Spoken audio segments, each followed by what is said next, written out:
Ingin nggak Anda hidup bahagia? Nggak ada kesedihan, nggak ada ketakutan, selalu nyaman dan menyenangkan, damai, pengen kan? Tapi ketika satu saja, lepaskan rasa kepemilikan dalam dirimu juga tidak mudah. Ada beberapa langkah-langkah yang sesungguhnya memerlukan banyak pelatihan-pelatihan, atau kalau istilah kasarnya kudu dipandungi dingin kah?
Kerja keras. Tentu cara membelanjakannya penuh kehati-hatian, ada rasa sayang kan. Eman aja tuh kukun kaderga kurang pati bermanfaat, kin bae toh nggak dibutuhkan, iya kan? Tapi ketika uang itu kita peroleh dari warisan, kadang-kadang kita tidak pernah mikir lebih banyak, ya lebih mudah untuk itu saja kan. Kemudian orang yang memperoleh rezekinya dengan cara haram, dengan memperoleh rezekinya dengan cara baik-baik, uang hasil korupsi dengan uang hasil kerja jual keringat, sadar atau tidak bahwa uang hasil korupsi ini sesungguhnya sama sekali tidak memberikan kesejukan, ketenangan di dalam diri kita. Kita akan terdorong kita untuk menghabiskannya secepat-cepatnya, yang penting dibelanjakan, dan selalu terdorong uang haram itu. Artinya kenapa uang hasil korupsi itu kok sampai jatuh ke tangan foto-foto model, kepada artis cantik. Tapi ingat, ada juga uang korupsi. Poin pertama saja, ini kita bicara tentang kepemilikan. Secara syariat itu ditolerir atau diakui sebagai kepemilikan syariat. Itu pun kalau engkau memperolehnya dengan cara yang benar, dengan aturan syariat, hasil jual beli, hasil hibah, hasil warisan dan sebagainya. Itu saja. Lalu setelah itu atas nama kita di dalam sertifikatnya, ya kita simpen di mana tuh? Di lemari. sertifikatnya, ya kan? Tapi hak kepemilikannya itu disimpan di hati kita kok. Jadi ada dua sertifikat. Sertifikat yang berupa tulisan di kertas disimpan di lemari, sertifikat yang tidak tertulis ini disimpan di ini masalah kepemilikan. Dan semakin kita banyak memiliki, konsekuensinya kita semakin banyak menghadapi kesedihan-kesedihan. Saya akan mengatakan jujur, Bitarmi, tukang burung ngoyos, tidak pernah diterpa kesedihan kehilangan mobil. Tidak pernah diterpa kesedihan kehilangan jabatan. Tidak pernah diterpa dengan kesedihan apapun. Kenapa? Karena dia tidak punya apa-apa. Sungguh betapa bahagia orang yang tidak punya apa-apa itu. Mancing akal boleh. Jadi siapa yang lebih bahagia, kamu atau Bitarmi? Ada yang lebih bahagia lagi di atas orang yang tidak pernah memiliki apa-apa, yaitu orang yang tidak pernah berpikir apa-apa.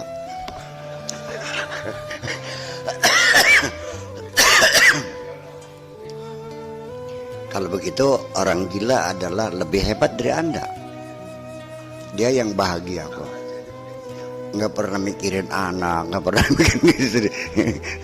Besok makannya apa dia nggak pernah mikir. Sadina-dina cengar-cengir baik. Kalau begitu ya lah, marilah kita beramai-ramai jadi orang gila semua. Ini kita bukan lagi ngayal ya, kita lagi menghayati kehidupan ini. Silakan Anda di rumah ada mobil, ada uang segala macam. Yang penting tidak pernah merasa memiliki. Anda silakan punya otak, punya kecerdasan, punya ilmu, punya pengalaman, ya kan? Tapi jangan digunakan untuk berpikir. Sebab nantinya yang berarti itu bukan berpikir kok, merasakan hidupnya. Karena agama itu bukan difikirkan, tapi dirasakan. Ya begitu. Saya bisa menangkap maksud Anda. Kita baru merasa punya mata ketika pernah sakit mata. Ya kan gitu. Saya juga menjelang usia 50 tahun saya baru sadar punya bokong. Ketika kena wudun bokongnya. Dan saya tidak pernah mensyukuri bokong itu. Setelah tidak bisa duduk 2 bulan, miring pada dokeka. Ya Allah, nikmat banget bokongnya. Itu juga merupakan pendidikan dari Allah juga untuk membangun kesadaran dalam diri kita. Jadi musibah itu penting, ujian itu penting, dan Allah bersumpah pasti, wala nabluwannakum, akan kami uji.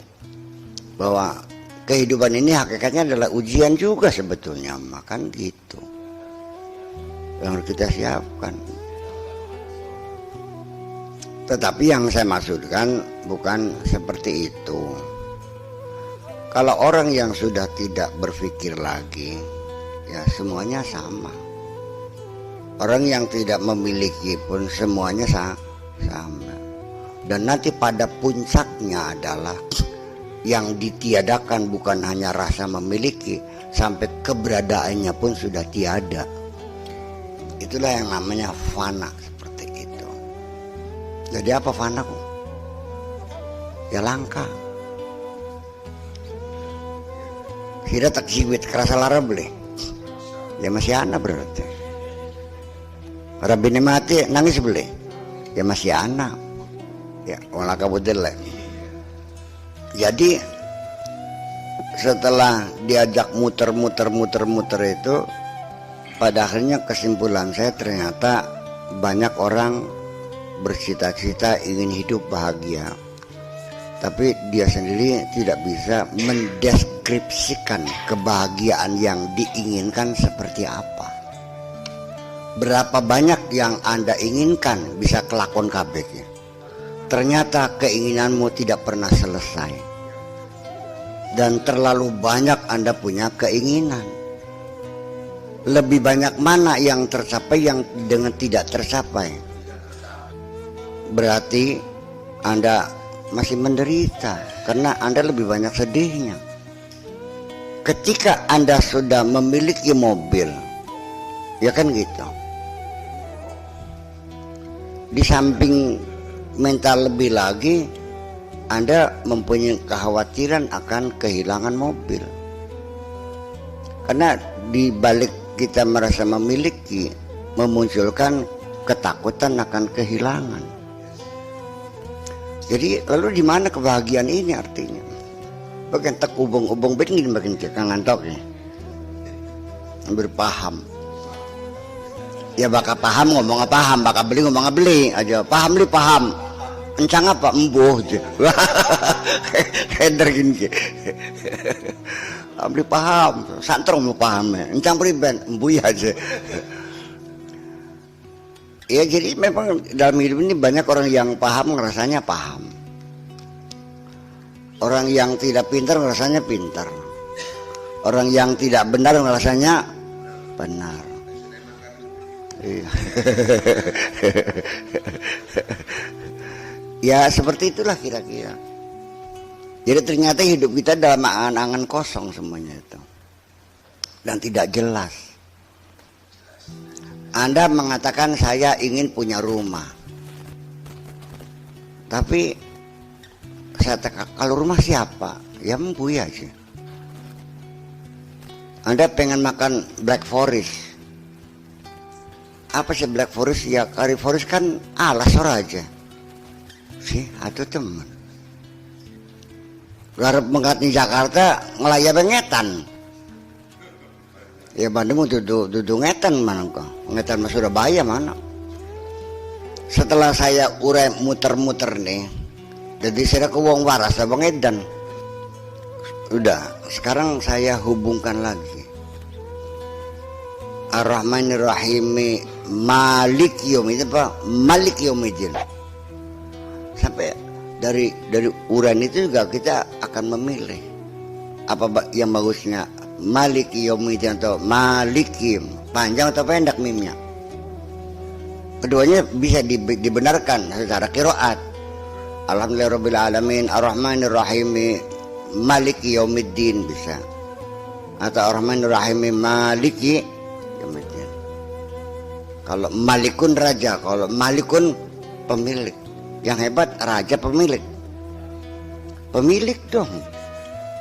Raja mah raja, tapi tanah selus itu bukan milik dia semua. Raja mengatur, lebih berkuasa yang memilikinya. Kalau rakyatnya milik dia, mau diapain terserah dia. Tanahnya milik dia, mau diapain terserah dia. Lautannya milik dia, terserah dia. Hutannya milik dia, itu malik. Ya, kita pernah berdebat mana yang lebih tepat, apa Maliki Yaumiddin apa Maliki Yaumiddin. Secara the present memang kelihatannya raja lebih hebat, datangnya dikawal-kawal gitu ya, kalau dibandingkannya dengan pemilik sepeda. Iya kan? Ya Tuhan itu lebih layak disebut sebagai pemilik daripada sebagai raja. Ya pemilik segalanya, termasuk yang memiliki dirimu. Ya kan begitu. Dan memiliki segala-galanya. Jadi ini dari kata milik saja, ini kalau kita bahas terus mendalam kayak beli peragat telung bulan kan gitu. Jadi mulkun dengan malikun, dengan malikun, dengan mulkun, dengan amlakun, muter-muter itu sekalipun raja juga ya pada akhirnya munculnya dari kepemilikan juga pada akhirnya. Hanya kalau raja yang dimiliki adalah kekuasaannya, ya kan begitu aja. Jadi pada akhirnya ya siapa yang punya kekuasaan tetap Allah juga. Hebat mana seorang pemilik dan seorang raja? Ya, raja mah raja, tapi kalau dia tidak memiliki apa-apa. Raja juga beda, ada raja absolut seperti di Saudi Arabia dengan raja yang di Eropa, di negara-negara Skandinavia, ya raja. Ya tapi raja di sana nggak bisa ngangkat menteri, tidak bisa memutuskan, dia juga dapat gaji. Raja di sana hanya simbol. Yang mengatur negara Perdana Menteri. Perdana Menterinya yang ngatur adalah parlemen. Parlemen yang membentuk alatnya adalah rakyat.